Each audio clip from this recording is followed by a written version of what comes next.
Indonesia sebagai negara kepulauan terbesar di dunia menawarkan kekayaan tradisi yang luar biasa yang terbentuk dari keberagaman suku budaya, pengaruh lingkungan alam, dan interaksi budaya yang telah berlangsung selama berabad-abad. Dengan lebih dari 1.300 suku yang menghuni 17.000 pulau, setiap daerah memiliki bahasa, adat istiadat, dan seni yang unik. Tradisi ini mencerminkan cara masyarakat Indonesia menghormati alam sebagai sumber kehidupan, seperti terlihat dalam berbagai upacara panen dan ritual adat yang terkait dengan gunung, hutan, dan laut. Selain itu, posisi geografis Indonesia yang strategis telah menjadikannya pusat persilangan peradaban besar seperti India, Cina, Arab, dan Eropa, sehingga menambah kekayaan budaya dengan pengaruh Hindu-Buddha, Islam, Kristen, dan tradisi lokal yang terjalin erat. Kekuatan tradisi agraris, sistem sosial yang terikat pada norma seperti gotong royong, serta kebanggaan lokal membuat kekayaan budaya Indonesia terus bertahan di tengah modernisasi. Spiritualitas dan kearifan lokal juga menjadi aspek penting dari budaya Indonesia, di mana kepercayaan pada roh leluhur, kekuatan alam, dan hubungan harmonis antara manusia dan alam semesta sangat dijunjung tinggi. Meski zaman terus berubah, tradisi ini tidak hilang, melainkan beradaptasi dengan arus modernitas. Masyarakat Indonesia yang bangga akan warisan budayanya terus melestarikan adat melalui festival, seni tradisional, dan pendidikan, menjadikan tradisi ini sebagai fondasi identitas nasional dan kebanggaan lokal yang mengikat seluruh rakyat dari berbagai latar belakang. Namun, tidak semua ritual di Indonesia selalu berhubungan dengan harmoni antara manusia, alam, dan Tuhan. Beberapa tradisi justru lebih berkaitan dengan kepercayaan terhadap kekuatan mistis atau supranatural yang seringkali dikaitkan dengan tujuan-tujuan pribadi seperti memperoleh kekayaan, kekuasaan, atau pengaruh. Iem hanyalah seorang wanita desa yang dipenuhi harapan. Seperti banyak orang lainnya, datang kepada dukun dengan keyakinan bahwa ia bisa mengubah nasib buruknya. Kehidupan yang keras dan penuh tantangan mendorongnya mencari solusi melalui jalur spiritual yang diyakini mampu memberikan kesuksesan dan keberuntungan. Malam itu, ia bersama dukun pilihannya berjalan menuju perkebunan tebu, di mana Suraji, sang dukun yang dipilihnya, mulai menggali lubang yang katanya untuk ritual. Ketika ritual dimulai, keraguan yang meliputi Iem mungkin tak ubahnya hanya sebagai angin lalu. Ambisi besarnya memang perlu dibayar mahal. Ia bersedia diikat dan dikubur setengah badan di tanah. Apa yang tadinya tampak sebagai upacara spiritual tiba-tiba berubah menjadi mimpi buruk ketika Suraji hingga tewas. Iem tak pernah menyangka bahwa ritual tersebut bukanlah jalan menuju kehidupan yang lebih baik, melainkan akhir dari hidupnya. Di tengah malam sunyi itu, Suraji melanjutkan ritual aneh dengan tubuh tak bernyawa Iem, melepaskan pakaiannya dan menguburkannya kembali di tempat tersebut. Keesokan harinya, ia menjalani aktivitas sehari-harinya seolah-olah tak ada yang terjadi. Sementara Iem menjadi korban pertama dalam rangkaian pembunuhan yang tragis. Apa yang sebenarnya terjadi pada Iem? Pernahkah ia berpikir bahwa percobaannya dalam mendapatkan hidup yang lebih baik dengan cara menggantungkan sang harapan kepada dukun justru berakhir maut? Dalam masyarakat tertentu, praktik ilmu hitam, guna-guna, atau pesugihan masih dilakukan oleh mereka yang percaya bahwa jalan mistis ini dapat memberikan solusi instan atas masalah hidup. Ritual-ritual semacam ini seringkali tidak berfokus pada keseimbangan alam atau spiritualitas yang positif, tetapi lebih pada usaha manusia untuk mengendalikan nasib mereka melalui kekuatan gaib yang dianggap memiliki dampak langsung terhadap kehidupan. Fenomena ini memperlihatkan bahwa di balik keberagaman budaya Indonesia, ada sisi gelap dari tradisi yang mengeksploitasi kekuatan dan kelemahan manusia. Masyarakat yang masih terjebak dalam kepercayaan tersebut seringkali meyakini bahwa dengan mengorbankan sesuatu, baik itu materi, hewan, atau bahkan manusia, mereka dapat memanggil kekuatan tersembunyi untuk mencapai sebuah tujuan. Tradisi ini bukan hanya tentang hubungan manusia dengan alam maupun Tuhan, tetapi lebih tentang pada usaha untuk menguasai kekuatan yang tidak terlihat, terkadang dengan konsekuensi yang sangat merusak, baik secara sosial maupun moral. Bayangkan, di tengah kemajuan zaman dan teknologi, masih banyak orang yang terjebak dalam jeratan mitos dan janji-janji palsu dari para penyembah yang mengaku punya kekuatan supranatural. Fenomena ini bukan hanya menyedihkan, tapi juga sangat memprihatinkan. Di banyak tempat, orang-orang datang dengan harapan kosong, mencari jalan keluar cepat untuk masalah mereka. Entah itu soal cinta, kecantikan, atau kekayaan. Mereka rela menyerahkan hidup mereka, bahkan nyawa, kepada orang yang mengklaim bisa melakukan keajaiban. Apa yang terjadi? Mengapa banyak orang tetap percaya pada hal-hal yang tidak masuk akal ini? Jawabannya ada pada ketidakmampuan masyarakat untuk membedakan mana yang nyata dan mana yang hanya tipu muslihat. Di balik janji-janji manis yang dihembuskan, ada manipulasi keji yang memanfaatkan kelemahan emosional dan keputusasaan mereka. Ketika rasa putus asa menguasai, mereka menjadi sasaran empuk, terjerat dalam ilusi bahwa ritual bisa menyelesaikan segalanya. Di malam yang mencekam itu, Ahmad Suradji mengakhiri hidupnya dengan satu tarikan nafas yang terakhir setelah dieksekusi mati. Di balik sosoknya yang tampak sederhana sebagai petani dan dukun biasa, ia ternyata menyimpan kengerian yang tak terbayangkan. Pembunuhan terhadap 42 perempuan yang datang padanya demi pengasihan dan penglaris. Semua untuk tujuan menambah kesaktiannya, hingga jejak mayat tanpa busana memecahkan kebohongan kelamnya.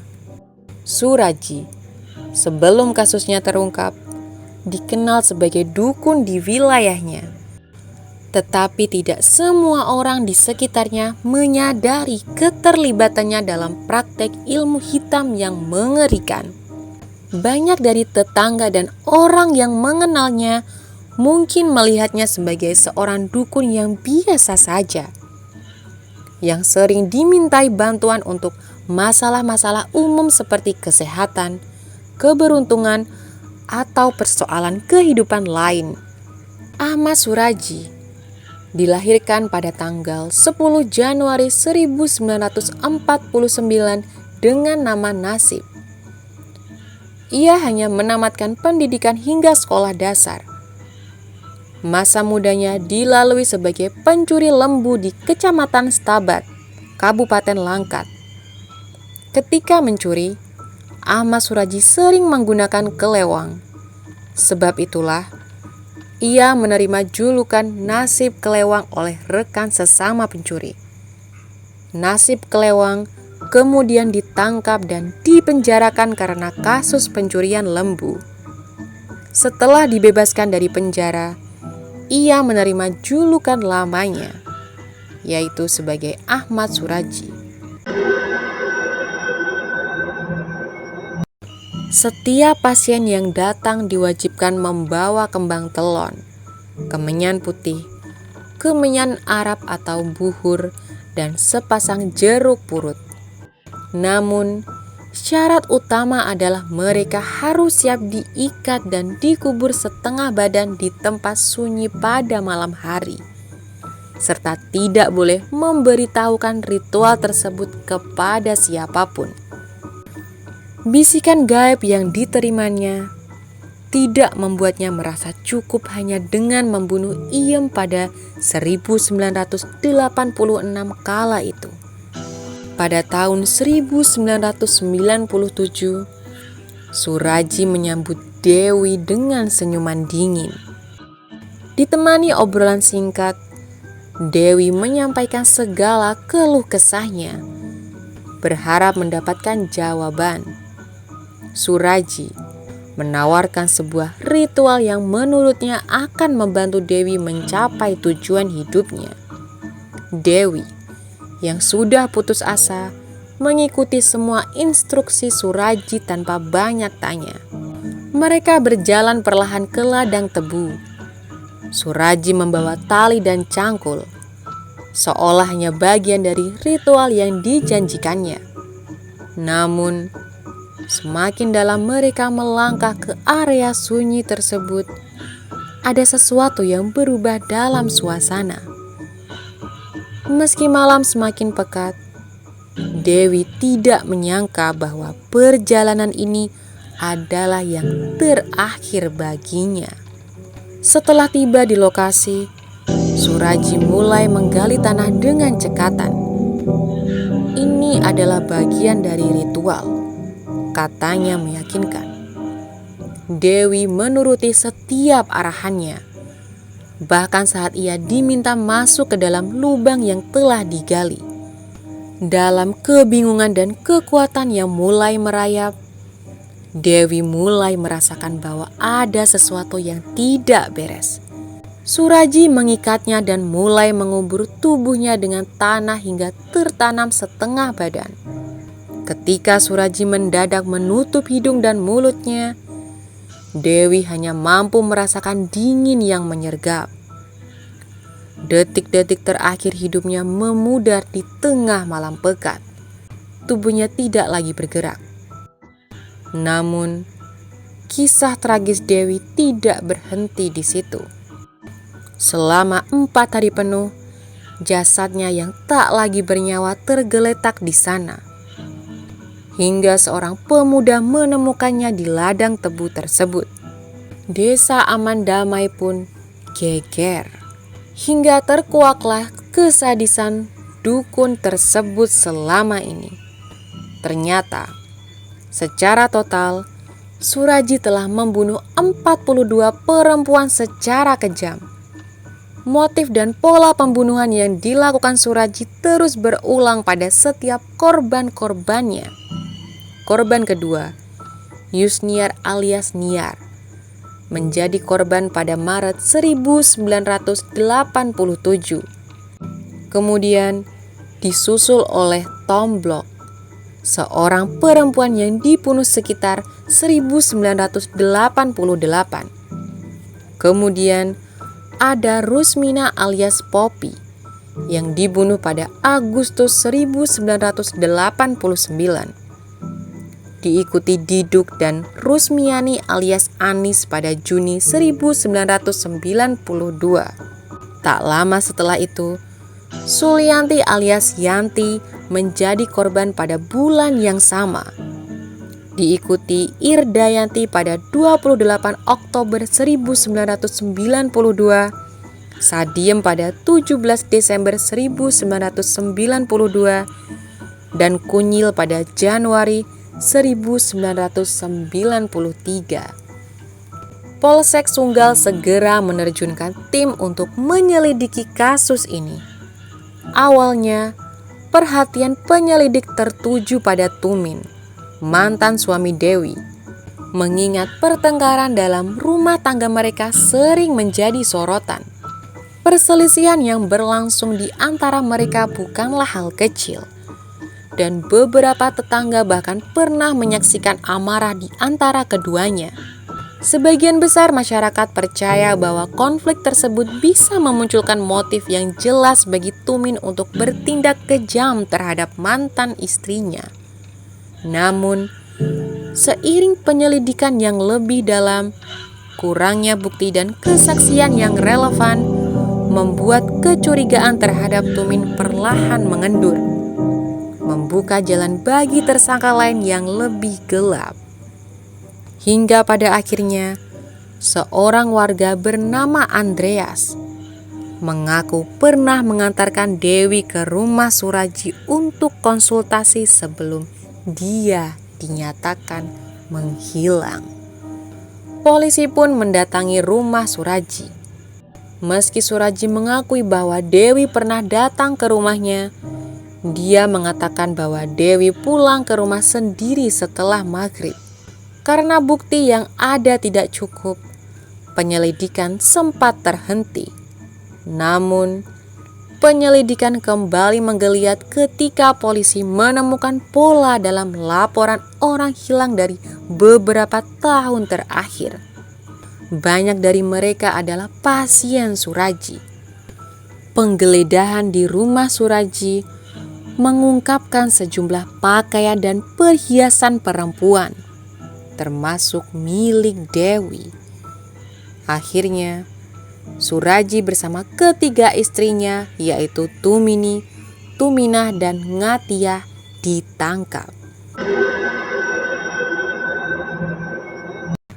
Sebelum Suraji dieksekusi, ada permintaan terakhir dari yang bersangkutan, yakni bertemu dengan istrinya, dan itu sudah dipenuhi.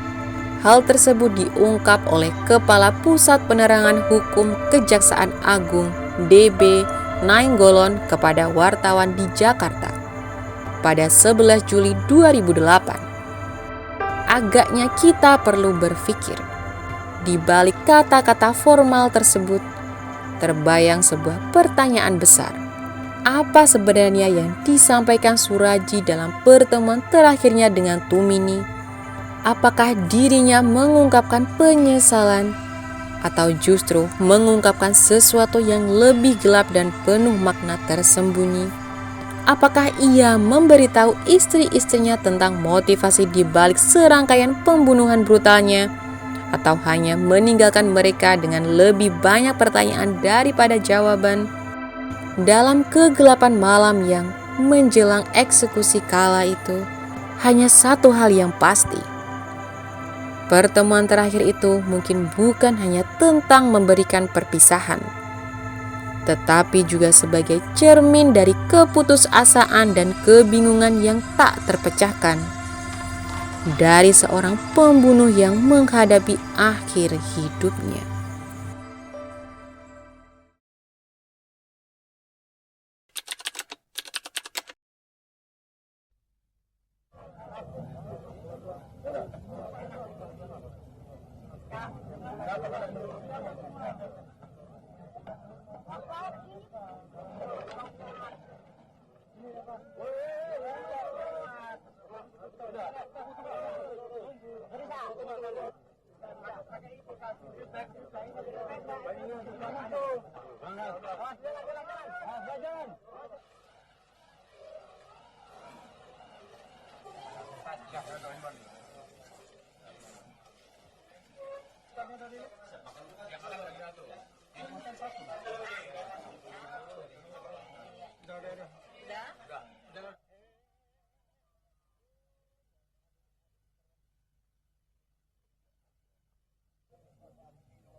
Circuit